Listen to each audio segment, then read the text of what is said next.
My dear distinguished guests and speakers of the day, Parisar Asha Parivar, heads of institutions, and my dear friends. As I walked into this venue, there was a familiar Parisar Asha strategy that you don't come here as audience, you come here as participants. So first thing that you had to do was to go and paint yourself. Typical Parisar Asha, get everybody involved and not just be onlookers. And that's the trend they set as we came inside. And this is the way education for Parisar Asha has been over the years. I met Gloria in St. Anne's High School, Pali Hill, 1993. That was my first association with her. And in most of the schools that I have been, she has been part of our education, and Parisar Asha family has been with us. And therefore, when I was asked to come here and relive the good memory of Gloria, I at once agreed. I said I must be part of this new trend of having Gloria award being established. I was reading a clip this morning and I thought I'll share that with you up front. A little boy tells his dad, "Dad, you are called for a small get-together in school." So the dad says, "How small is it?" He says, "Just you, me and the principal." I'm sure that school must have been a Parisar Asha guided school where the teacher told even the most difficult truths in a nice, pleasant way, that let's have a get-together with your father.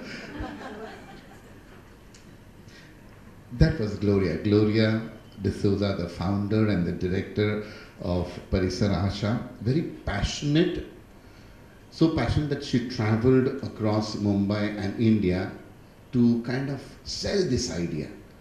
As you said, it was totally new, where the child had to be the center, where it was all for the child. Child must love to come to school, child must enjoy learning, child must explore things on his own or her own. And for this, her whole focus was get the teachers to do something more than what they were doing so far. Rather than just open the book and get the children to open the book, I read, you listen, and then you give the exam. No. She just moved teachers away from their comfort zone. In fact, and this is an experience with all of you, quite a few schools and teachers resisted it. And so they would look for at least one of the 5, say, KG teachers to say, "Yeah, I think we can do it." And try to get those other 4 around to slowly be part of the process. There was resistance because she was moving away from a method that was easily used. Here, there was art and craft and no monotonous reading and writing. Doing was her way of getting things done.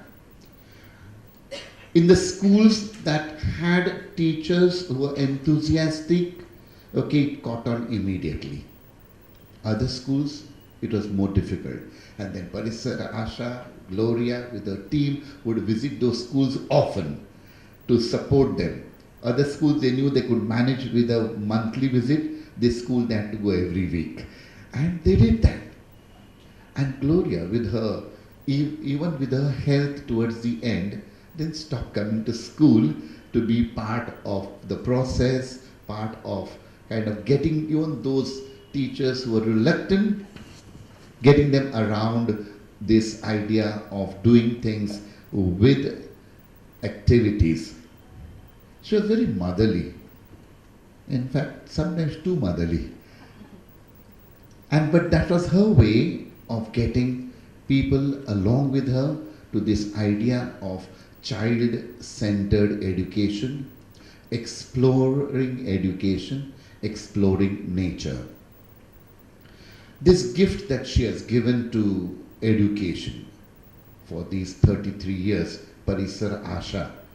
Parisar is environment, Asha is hope, hope for the environment, in fact hope for the child. And this hope must be kept high through the efforts of not just the Parisar Asha family, but through all of us educators.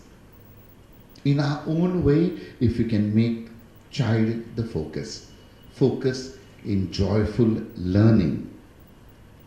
It involves effort, involves time, involves giving more than just the hours of work in the school. One of the things that Parisar Asha has developed is this motor skills, motor coordination of the child. That a child right from the age of 3, okay, starts doing things so that the child as he grows can do things on his own. And I think that has been a beautiful focus. They have a very well planned syllabus, month by month, week by week, and that helps in getting teachers focused in what they should be doing within that week, within that month. Otherwise, sometimes there's the attitude of, okay, it will happen. No. They got things and then there's evaluation at the end of the week, end of the month, so we need to get this done. And this has been the Parisar Asha strategy. They have, I just learned that they have got 29 municipal schools in Bombay in which they are working. One of the first objections of a group of teachers where I had invited Parisar Asha, Father, it is okay for those rich schools and where children come from good homes and all that to do all this activity. Our children are coming from poor background. What they'll do? Now Parisar Asha is with 29 municipal schools. That means it can work with any and every school. And they also have got the big schools of Bombay. The Auxilium people are here, the Don Bosco people are here. So they also have the spectrum, all sides. So it's not just the well-to-do that will learn or those not well-to-do, but everyone. The method is child-centered, and child is neither rich nor poor. Child is a child. They say, we must take the example of the lotus. The lotus flower doesn't remember from where it came, it only remembers now where it has reached. And that's what we do with the children, no matter what background they come from. Parisar Asha says, take everybody on, they will all learn. And that has been the beauty of Parisar Asha. I want to thank Gloria for giving us Parisar Asha, for giving us this child-centered education, for giving us this joyful learning. And thank you to the Parisar Asha family now for carrying this on, and may this grow higher. God bless you.